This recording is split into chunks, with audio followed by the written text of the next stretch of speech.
បាទសួស្តីពុកម៉ែបងប្អូនទាំងអស់គ្នាថ្ងៃនេះខ្ញុំចាញ់មកចែករំលែកមួយទៀតហើយថ្ងៃនេះខ្ញុំមកប្រាប់បងប្អូនពីការហេតុអ្វីបានយើងផុសវីដេអូអត់មាន view ហើយអត់មានអ្នកមើលអញ្ចឹងថ្ងៃនេះខ្ញុំមកបកស្រាយហើយខ្ញុំនឹងធ្វើការបង្ហោះវីដេអូចូលទៅក្នុង Facebook Page ដើម្បីឲ្យទទួលបានអ្នកមើលអញ្ចឹងវីដេអូខ្ញុំថ្ងៃនេះវាអាចវែងបន្តិចហើយបងប្អូនហើយបងប្អូនអាចទស្សនាដល់ចប់ទៅអញ្ចឹងដើម្បីចូលដល់វីដេអូរបស់ខ្ញុំបងប្អូនអាចជួយចុច Subscribe ម្នាក់មួយមកដើម្បីទទួលបាននៅវីដេអូថ្មីបន្តទៀតអញ្ចឹងតោះយើងចូលទៅមើលទាំងអស់គ្នាអានេះជាវីដេអូផែរបស់ខ្ញុំទេបងប្អូនខ្ញុំទៅលេងបានមួយខែអញ្ចឹងសម្រាប់ការផុសខ្ញុំផុសវីដេអូតាមពិតវីដេអូដែលបងប្អូនឃើញហ្នឹងតាមពិតវីដេអូ AI ទេបងប្អូនខ្ញុំធ្វើពី AI អញ្ចឹងមកបងប្អូនចង់ចាប់អារម្មណ៍ថាបង្កើតវីដេអូពី AI ហ្នឹងបងប្អូនអាចឆាតចូល Telegram មកហើយខ្ញុំនឹងធ្វើការបង្រៀនបង្កើតវីដេអូហ្នឹងហើយចំពោះតម្លៃសមរម្យទេបងប្អូនខ្ញុំយកតិចតួចថ្លៃខ្វេតិចតួចទេអញ្ចឹងបងប្អូនមើលទៅអូចុះក្រមកភាសាខ្ញុំទៅលេងទេជាការវាផ្ទុះជាការវាអត់ទេបងប្អូនជាការវាអត់សូវនេះទេវាផ្ទុះខ្លះអត់ខ្លះអញ្ចឹងណាអានឹងវីដេអូដែលខ្ញុំបង្កើតដោយ AI ចាំបងប្អូនអាចមើលជាក់ស្ដែងទៅអញ្ចឹងដើម្បីបងប្អូនផុសវីដេអូឲ្យទទួលបានអ្នកមើលអញ្ចឹងជាដំបូងបងប្អូនអាចមើលតាមខ្ញុំបញ្ចប់អញ្ចឹងយើងទៅធ្វើការផុសទាំងអស់គ្នាអញ្ចឹងយើងចូលមកកម្មវិធីនេះមកអានេះជាកម្មវិធីមួយដែលខ្ញុំបង្កើតឡើងដោយ AI បងប្អូនអាចស្ដាប់សលេងរថយន្តមួយមកដែលខ្ញុំបង្កើតឡើងដោយ AI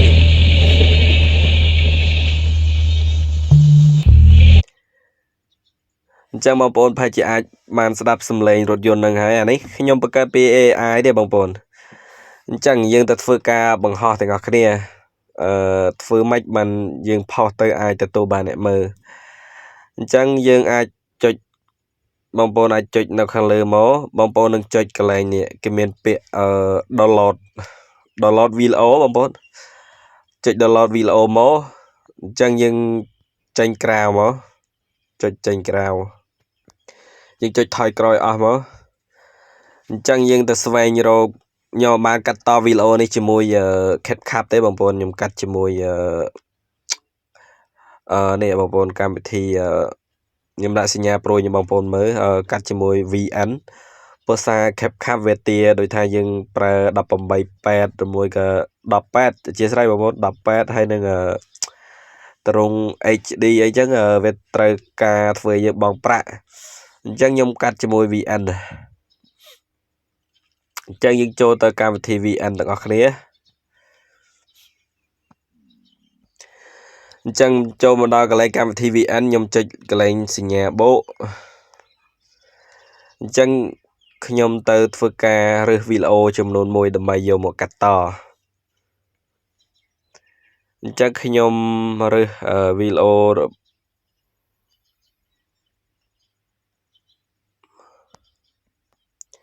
ហើយខ្ញុំរើសវីដេអូរបស់ខ្ញុំចុចបញ្ជូនចឹងមកបញ្ជាក់បន្តិចបងប្អូនចំពោះ AI ហ្នឹងយើងបង្កើតបានតែត្រឹម8វិនាទីទេបើបងប្អូនថ្មីអាចដល់10វិនាទីអញ្ចឹងចំពោះAI ហ្នឹងបង្កើតបានតែ8វិនាទីអញ្ចឹងបើបងប្អូនថ្មីបញ្ជាក់បន្តិចបងប្អូនអាចបង្កើតបាន10វិនាទីអញ្ចឹងខ្ញុំចង់ធ្វើវីដេអូនេះឲ្យរាងវែងបន្តិចអញ្ចឹងបងប្អូនគ្រាន់តែយើងកាត់ចំនួន1វិនាទីចោលបងប្អូនយើងកាត់ចឹងមកយើងកាត់កន្លែងនេះចាញ់មកអញ្ចឹងយើងបន្ថែម8វិនាទីឲ្យវីដេអូមិញហ្នឹងបងប្អូនចុចអញ្ចឹងមកអញ្ចឹងវីដេអូនេះគឺវាមានរយៈពេល 15 វិនាទី15 វិនាទីបងប្អូនអញ្ចឹងបងប្អូនអាចមករើសកែពួរកែអីបងប្អូនបើបងប្អូនចង់កែពួរបងប្អូនរើសស្រឡាញ់ពួរអីចឹងធ្វើឲ្យរាងច្បាស់រាងអីចឹងបងប្អូនអាចរើសតាមហ្នឹងទៅបងប្អូនខ្ញុំយក A5 ចឹងហ្នឹងហើយបងប្អូនអាចអូសតាមហ្នឹងទៅដាក់73 71ក៏បានអញ្ចឹងស៊ីសងលើបងប្អូនទេអញ្ចឹងមកដល់កន្លែងនេះបងប្អូនអាចធ្វើការបើកសំឡេងរាងខ្លាំងតិចមកបងប្អូននេះកន្លែងសំឡេងហ្នឹងបងប្អូនអាចចុចបើកវាឲ្យអស់ក៏បានបងប្អូនឲ្យអស់ក៏បានដែរអញ្ចឹងវានឹងឮសំឡេងបងប្អូនអាចចុចបើកវាអស់មកអញ្ចឹងបងប្អូនចុចប៉ុណ្្នឹងហើយអញ្ចឹងបងប្អូនមកកលេសមើលខាងលើនេះគេដាក់ original អញ្ចឹងយើងចុចខាងលើទៀតមកសញ្ញាប្រូខ្ញុំដាក់ឲ្យចុចខាងលើមកបងប្អូនមករើសតរង 9.16 ដោយ TikTok បងប្អូនកន្លែងនេះបងប្អូនអាចរើសពីរនឹងក៏បានដែរបងប្អូនអាចចុច 2.3 ក៏បានអញ្ចឹងខ្ញុំអាចដាក់ 2.3 ក៏បានដែរវីដេអូរបស់ខ្ញុំបងប្អូនឲ្យរាងធំជាង TikTok តិចហ្នឹងហើយបងប្អូនចុចចឹងមកអញ្ចឹងយើងចុច upload វាចំពោះការ upload បងប្អូននឹងឃើញហើយចំពោះ Facebook គេផ្ដល់ឲ្យយើងថាត្រឹមកម្រិត720ទេបងប្អូនអញ្ចឹងដើម្បីឲ្យវីដេអូយើងច្បាស់ល្អបងប្អូនច្បាស់ល្អហើយនឹងរលូនបងប្អូននឹងកលេសឃើញហើយនេះ18អញ្ចឹងនេះយើងអាចដាក់ដល់1440ក៏បានដែរតែយើងយកទៅរងថា18បានហើយបងប្អូនហើយកន្លែងនេះបើបងប្អូនចង់ឲ្យវីដេអូលក្ខណៈថារាងច្បាស់រលូនចាំបងប្អូនអាចទៅឡើងកន្លែង30ដាក់ត្រឹម50មកតែចំពោះខ្ញុំវាអត់សល់បញ្ហាទេបងប្អូនខ្ញុំយកត្រឹមតែ30ទេចំពោះវីដេអូត្រឹមតែ15 វិនាទីវាអាចដំណើរការស្រួលហើយអញ្ចឹងបងប្អូនអាចចុច download វាមកចុចលើសញ្ញាខេបខាងក្រោមនេះវានឹង upload ហើយ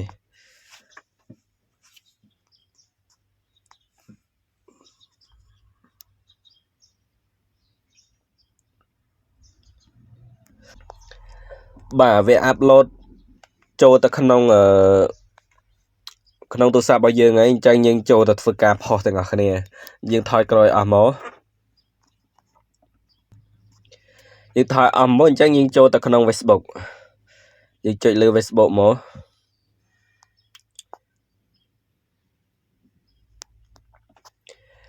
ចំពោះការរៀបបងប្អូនអាចផុសបានច្រើនកន្លែងបងប្អូនអាចផុសនៅកន្លែងនេះក៏បានបងប្អូនអាចចុចលើសញ្ញាប្រួយនេះក៏បាននេះគេដាក់កន្លែងរៀលនៅកន្លែងនេះបងប្អូនអាចផុសកន្លែងនេះក៏បានចូលលើ profile ក៏បានអញ្ចឹងខ្ញុំមកផុសកន្លែងនេះបងប្អូនខ្ញុំមកផុសកន្លែងនេះខាងស្ដាំដៃនេះចុចលើស្ដាំដៃនេះមកចុចលើស្ដាំដៃនេះមកបងប្អូននឹងឃើញលេខបូកហ្នឹងខ្ញុំចុចលើហ្នឹងដើម្បី upload វីដេអូ reel របស់ខ្ញុំចូលចុចលើហ្នឹងមកអញ្ចឹងខ្ញុំចុចកន្លែងគ្រប់គ្រងមកនេះវីដេអូដែលខ្ញុំបានកាត់តមិញហ្នឹងបងប្អូនមានរយៈពេល15 វិនាទីអញ្ចឹងខ្ញុំចុចលើហ្នឹងមកនឹងវីដេអូរបស់ខ្ញុំអាហ្នឹងរួចហើយបងប្អូនខ្ញុំធ្វើការរួចហើយខ្ញុំ upload រួចហើយអញ្ចឹងចំពោះការពណ៌នាវីដេអូខ្លីអញ្ចឹងនឹងសាច់រឿងហ្នឹងបងប្អូនគួរតែបង្កើតចំណងជើងឲ្យទាក់ទាញសម្រាប់គេចុចមើលបងប្អូនចុចឲ្យទាក់ទាញមកហើយយើងទៅសេទាក់ទាញហើយចំពោះសញ្ញាទ្រង់ជ្រូកហ្នឹងបងប្អូនគួរតែបង្កើតចំនួនត្រឹមតែ6បានហើយបងប្អូនអាចនឹងបង្កើតត្រឹម6ទៅ7សញ្ញាទ្រង់ជ្រូកបានហើយអញ្ចឹងខ្ញុំចូលទៅរើសចំណងជើងរបស់ខ្ញុំព្រោះសារខ្ញុំបានបង្កើតរួចហើយខ្ញុំនេះចំណងជើងរបស់ខ្ញុំបានបង្កើតរួចហើយអញ្ចឹងខ្ញុំក៏ copy មកដោយសារតែចំណងជើងវីដេអូរបស់ខ្ញុំចង់ឲ្យវីដេអូរបស់ខ្ញុំរែងទៅប្រទេសក្រៅអញ្ចឹងខ្ញុំអត់ប្រើប្រាស់ភាសាខ្មែរទេខ្ញុំគ្រាន់តែទៅសេភាសាខ្មែរមកខ្ញុំបកប្រែមកជាអង់គ្លេសដើម្បីខ្ញុំ copy យកទៅដាក់នឹងចំណងជើងនៃវីដេអូរបស់ខ្ញុំអញ្ចឹងខ្ញុំយកទៅដាក់ឲ្យបងប្អូន ខ្ញុំដាក់ប៉ុណ្ណឹងបងប្អូនមើលជាក់ស្ដែងទៅចំពោះចំណងជើងបងប្អូនអាចសរសេរត្រឹម300ឬមួយក៏200តួអក្សរឡើងបងប្អូនកុំឲ្យផុត400តួអក្សរអញ្ចឹងសញ្ញាត្រង់ជ្រូកខ្ញុំដាក់ត្រឹមតែ7ទេបងប្អូនអញ្ចឹង7ហើយបងប្អូនមុននឹងផុសបងប្អូនមើលជាក់ស្ដែងមួយយើងផុសយើងកន្លែងនេះយើងត្រូវ connect យើងដាក់ទីតាំងមកបាទចែករំលែកទៅក្រុមហ្នឹងបងប្អូនអាចបង្កើតក្រុមនៅក្នុងហ្នឹងក៏បានដែរអត់អីទេបងប្អូនអាចបង្កើតបានហើយនេះបងប្អូនបើកវាទៅបើសិនណាបងប្អូនបើកវាអាចនឹង load story ក្នុង Facebook page របស់យើងហើយចំណុចនេះមួយទៀតកន្លែង tag មនុស្សបើបងប្អូនមាន page 2ឬមួយក៏មានចង់ tag ទៅពីណាបងប្អូនអាចចុចលើនឹងដើម្បី tag អញ្ចឹងកន្លែងនេះខ្ញុំបញ្ជីចាក់អាហ្នឹងបញ្ជីចាក់ខ្ញុំមានហើយខ្ញុំចុចលើនឹងទៅខ្ញុំដាក់បញ្ជីចាក់ចាំខ្ញុំដាក់រួចឯងមតិខ្ញុំបានសរសេរទេព្រោះសារខ្ញុំអត់បានសរសេរអញ្ចឹងវីដេអូខ្ញុំបង្កើតពី AI អញ្ចឹងខ្ញុំបើកវាបងប្អូនខ្ញុំបើកកន្លែងនេះវាមកអញ្ចឹងមកដល់កន្លែងចំណុចនេះការធ្វើតេស្ត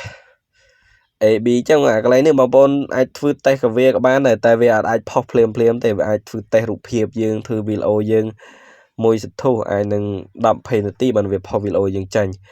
អញ្ចឹងយើងចុចមើលកន្លែងនេះទៀតវាកន្លែងច្រើនទៀតអញ្ចឹងចំណុចសំខាន់ជាងគេបងប្អូននេះកន្លែងខាងក្រោមគេទាំងអស់អញ្ចឹងខាងក្រោមទាំងអស់សារតែខ្ញុំធ្វើពីរថយន្តបងប្អូនយន្តរនអធិស្ឋានបងប្អូនជាប់មាត់តិចរថយន្តដាក់អីវ៉ាន់អញ្ចឹងបងប្អូនខ្ញុំយកអានេះបងប្អូនរថយន្តនិងរថយន្តដាក់ទំនិញអញ្ចឹងខ្ញុំយកអានេះមួយកន្លែងនេះក៏ឲ្យយើងជ្រើសរើស3អញ្ចឹងខ្ញុំរៀនអាមួយយកអាសកម្មភាពកំសាន្តនឹងមួយហើយនឹងបច្ចេកវិទ្យាអ្នកប្រើប្រាស់មួយអញ្ចឹងខ្ញុំចុចប៉ុណ្ណឹងមកខ្ញុំរើសបាន3បងប្អូននេះកន្លែងគេដាក់3អញ្ចឹងខ្ញុំចុចរក្សាទុកមកហើយបងប្អូនហើយប៉ុណ្ណឹងយើងធ្វើការហើយចំពោះបងប្អូនផុសអញ្ចឹងបងប្អូនមិនមែនចេះតែផុសផ្ដេសផ្ដាស់ទេអញ្ចឹងបងប្អូនអាចផុសអាចម៉ោង5ព្រឹកបញ្ជាក់តិចបងប្អូនអាចផុសម៉ោង5ព្រឹកហើយឬមួយក៏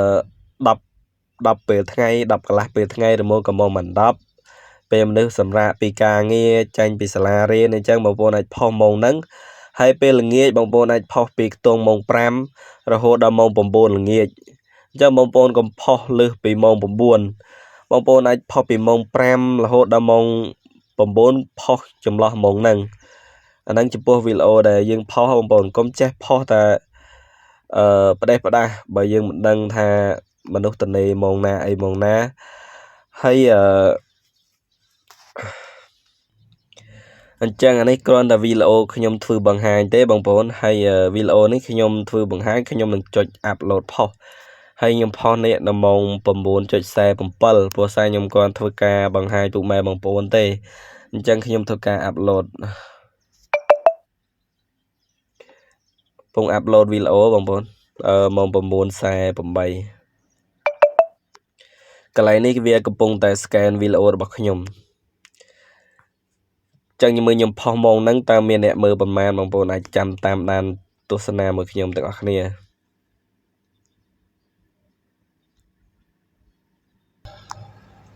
វីដេអូខ្ញុំបានផុសចាញ់រួចហើយបងប្អូននេះកន្លែងខ្ញុំដាក់សញ្ញាប្រួយអញ្ចឹងបងប្អូនមើលចំនួន1ថ្ងៃអញ្ចឹងវាឡើងបានប្រមាណខ្ញុំនឹងធ្វើការបង្ហាញទៀតអញ្ចឹងចំពោះអ្នកចង់ធ្វើវីដេអូបែបហ្នឹងត្រឹម5-10 វិនាទីអញ្ចឹងដូចខ្ញុំអញ្ចឹងបងប្អូនអាចឆាតចូល Telegram របស់ខ្ញុំមកហើយចំពោះតម្លៃសមរម្យទេបងប្អូនខ្ញុំយកថ្លៃតែខ្វេខ្ទាវទេបើអ្នកចង់ចេះបង្កើតអីចឹងណាហើយវីដេអូខ្ញុំមានតែប៉ុណ្្នឹងទេបងប្អូនហើយបងប្អូនក៏ជួយចុច Subscribe ខ្ញុំម្នាក់មួយមកដើម្បីទទួលបាននៅវីដេអូថ្មីបន្តទៀតបើបងប្អូនចង់ឲ្យខ្ញុំធ្វើពីវីដេអូអីបងប្អូនអាចចូល comment នៅខាងក្រោមវីដេអូខ្ញុំដើម្បីខ្ញុំធ្វើការបង្ហាញ